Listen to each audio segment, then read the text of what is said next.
Hi there, this is TPresley, and this is my submission for Module 5, Social Media. For this assignment, we had to take a look at a couple surveys, and the first survey that we looked at was back in 2009, where a bunch of teachers, principals, and library and media specialists were surveyed in regards to social networking.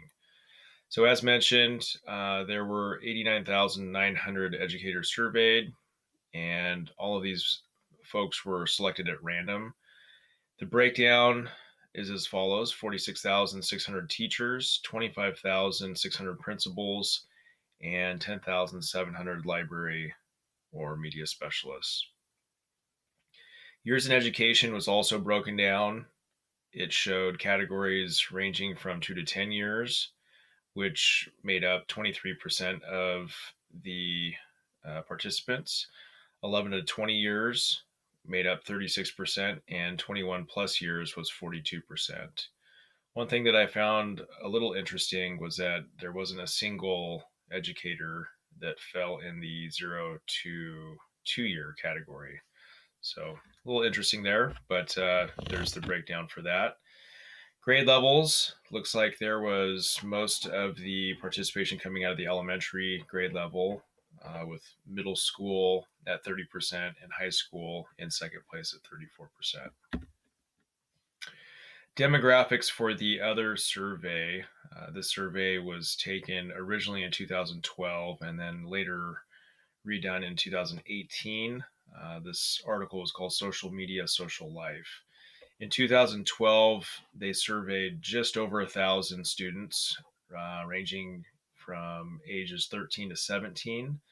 And this was back when Facebook was the main platform and there weren't really any other options to choose from. In 2018, the survey was redone and 1,141 students participated, again, ages 13 to 17. And quite a bit of a difference with social media options. A lot more available in 2018, as most of us do know.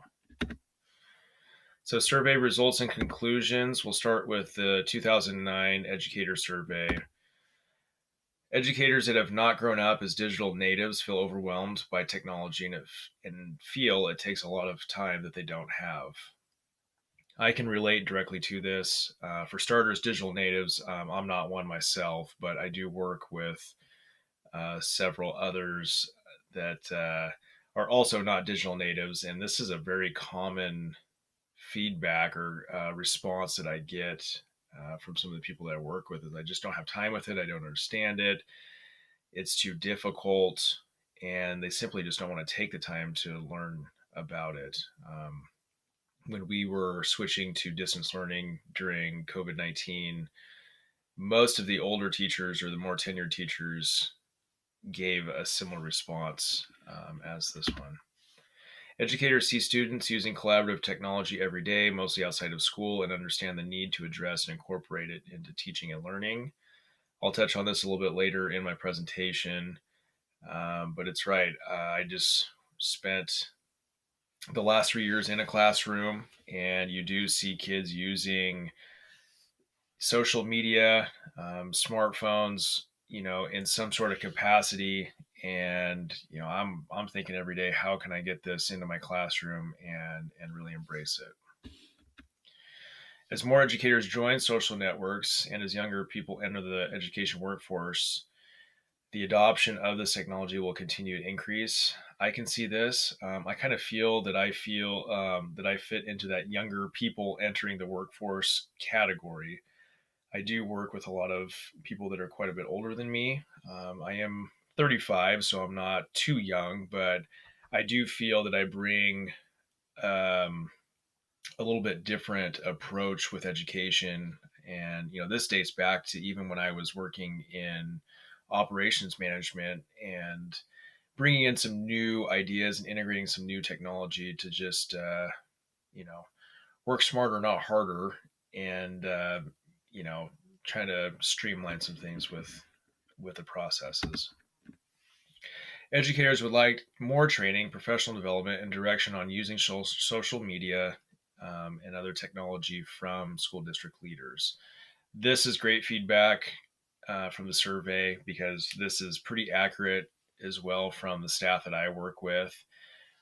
We are constantly asking for more professional development. Even myself, as someone that feels pretty confident with social media and using applications, I would also appreciate some professional development. Luckily for us, the ESD that's close by, they have some folks there that are really good with it, and that's what they do. They come into our schools and can do that. But the more that we can get them in there, the better, certainly.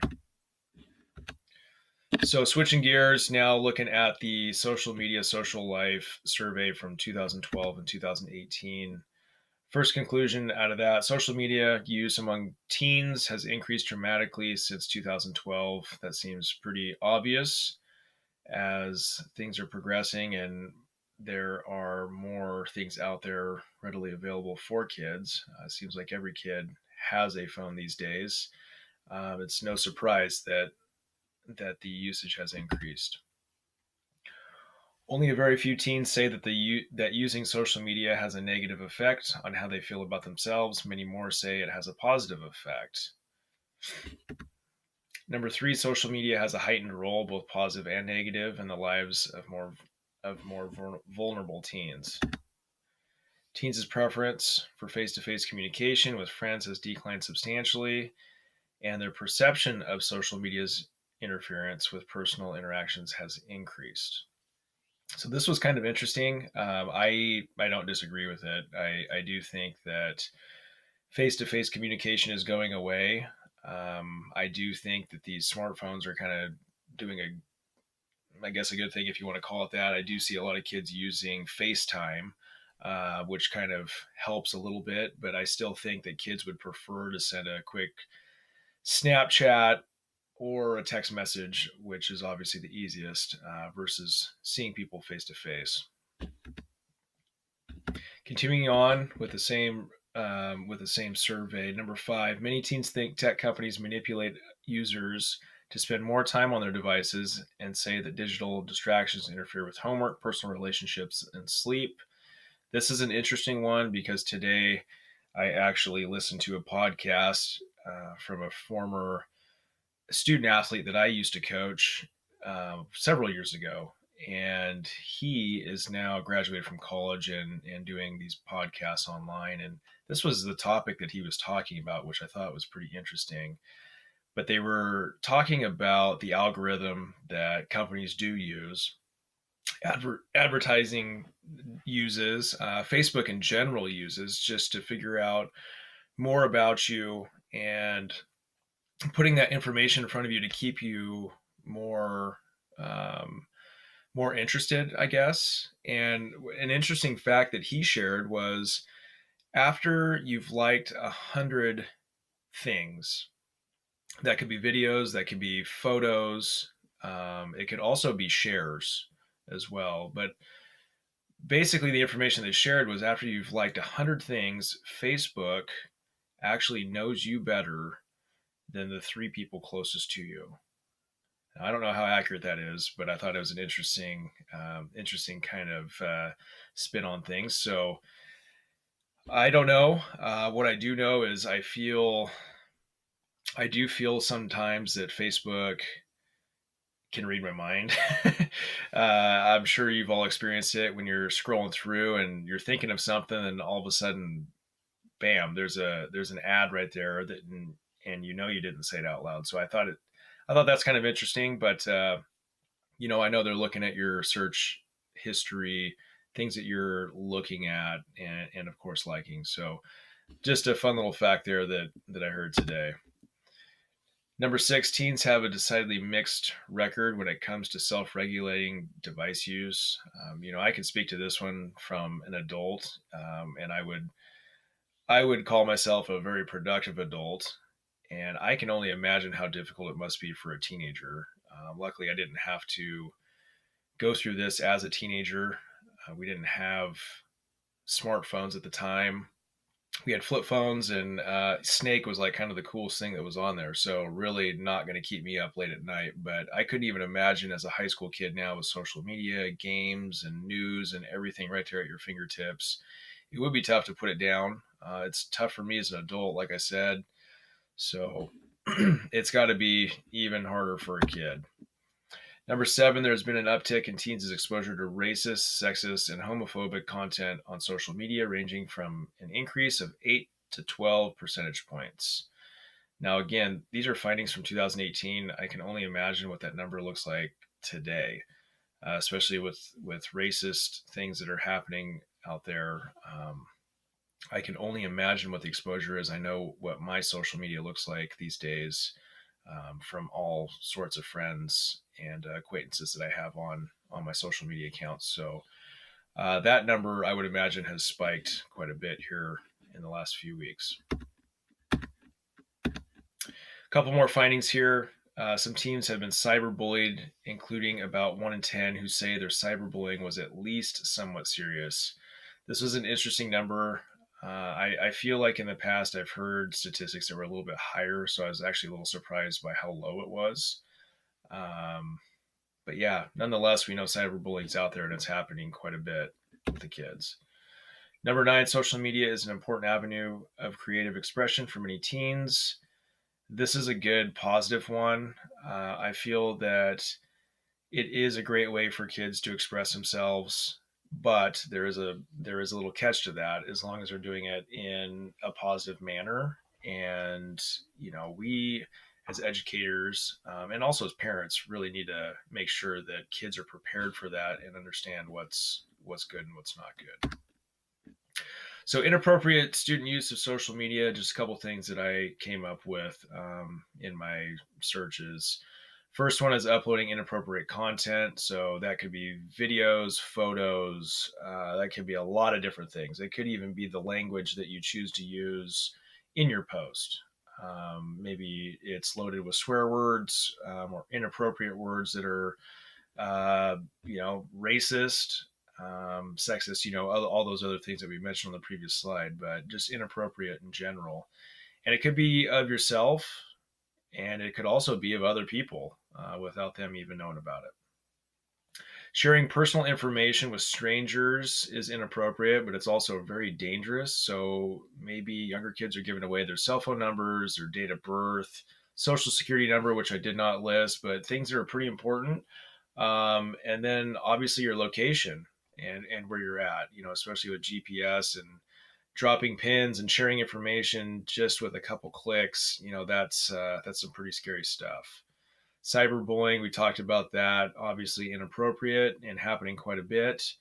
Then the last one is exposure to too much targeted advertising and marketing. I thought that was kind of interesting, but again, if kids are liking things, not so much posting or commenting, but just simply liking things that maybe are inappropriate, it's going to target that student, as I mentioned, with the algorithm, and you'll probably, well, not probably, I know you will. You'll start seeing more and more of that stuff that you continue to like. So subsequent actions of an affected school district. The real big takeaway for this is just intentionally teaching digital citizenship. And digital citizenship is your identity on social media, on the internet in general, and how people see you and how you're perceived. So, 4 things that we need to do as educators. First one is integrate the curriculum. I thought a great feedback from the article was to try to include that in your advisory period, and I see that as something that we would do at our school. Advisory period is definitely where we're doing the social emotional learning, and we're teaching kids, some stuff to prepare them for life and how to deal with situations. And this would be a great one, especially with how popular it is and everyone can participate because most of the kids have smartphones, and the kids that have the smartphones are using social media. So finding a way to get that integrated into the everyday curriculum, even if that's in a class. But I really like the idea of using it in an advisory period where it's kind of separate from the curriculum, but still intentionally taught. Use a bottom up approach. I thought this was clever as well. The statistics were showing that most students didn't really feel like it was, I don't want to say fair, but it just didn't seem right that teachers were teaching about social media and appropriate usage when they felt that they knew more about social media than any one of their teachers, and they were pretty confident about it. So using a bottom up approach gets the kid involved and lets the kids kind of come up with the curriculum and lets them kind of guide how it's going to be taught, and most importantly, what is going to be taught. So when you get the kids involved, they can share their perspective on what they're seeing. And these are probably pretty good kids and hopefully doing a good job themselves, but they are going to be connected and friends with kids that are not doing the right thing, and they're going to be able to speak to those situations, and which would obviously make good conversation for class. The third thing was focusing on the do's. I really like this. I really like to really put a positive spin on things and how I teach things. So rather than focusing on the don'ts, focus on the do's. What can they do? Which is great. Um, I think we do spend a great deal of time telling kids what you can't do, don't do this, don't do that. But if we don't teach them what they can do, they're just not going to know how to do it, especially if they don't get to practice it. And then, of course, the last one, assemble a cross departmental team. This, it really doesn't fit well in my small school district, but in larger school districts, I do think it's a great idea. But even in my small district, we have a couple buildings, and I do think that everyone needs to be on the same page. But certainly in a larger district, the simple fact that social media fits into so many different departments and affects so many different departments, I think everyone needs to be involved and on the same page. So wrapping up, these are my thoughts on social media. So for starters, I'm not a digital native, as I mentioned, but I do feel comfortable using social media apps. I do personally right now, I use Facebook, I use Instagram, and that's really about it. By the end of this class, I was looking ahead to module 12. Sounds like I'll be getting myself a Twitter account before it's all done, which, I probably should have one anyways from a principal standpoint, or maybe from certainly from an athletic director standpoint, and just sharing information to our small community. Um, but more on the digital native and where I'm at. So I was in college when Facebook went live, 2004, if I remember right, or 2005. The problem was with that was Facebook was only opened up to the big major schools. So I didn't go, I'm in Oregon. I didn't go to Oregon State, and I didn't go to University of Oregon. I went to Western Oregon University, which was a few miles away from Oregon State University. And I do remember my friends getting on the Facebook, or the Facebook at the time is what it was called, and trying to explain this to me. And I remember wanting it so bad, and wanting to participate in that with my friends. And finally, after about a year or so, my small school was on the list, and we got Facebook. But this was back in the day when MySpace and Tom, the creator of MySpace, was still relevant.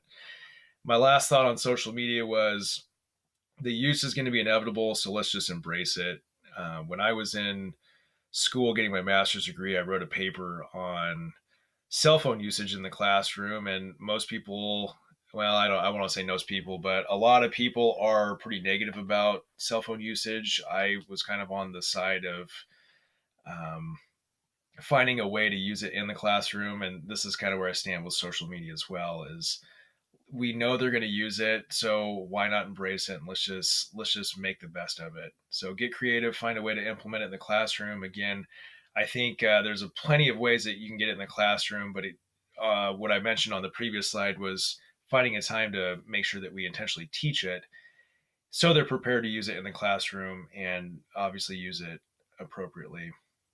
But what I think would happen as a result of this, I do think we are preparing students more for the real world. I think once they turn 18 and they're on their own and probably participating more in the social media world, and getting more involved in certain things, I think it's good to prepare people for that. I can't tell you how many times I've posted something or I've just simply observed something, and you look at that person's post and just think, wow, I can't believe you said that. And you just think, okay, that's the kind of person that probably shouldn't be on social media, just for the simple fact of just how unprofessional and just inappropriate they sound. And maybe it's the language and the way that they're saying things, but it's pretty obvious that that person was never really taught the correct way to use social media. So, one last thought too is maybe a possible career path with the way that we're headed with technology and things advancing in the future. Maybe this opens up a career path. It could be digital design. It could be other things. Maybe even marketing. Who knows? But could really be a great opportunity for the kids if we just embrace it and find a way to make it happen. So, anyways, that's my submission. Hope you enjoyed it, and I am looking forward to listening to other presentations. Thanks.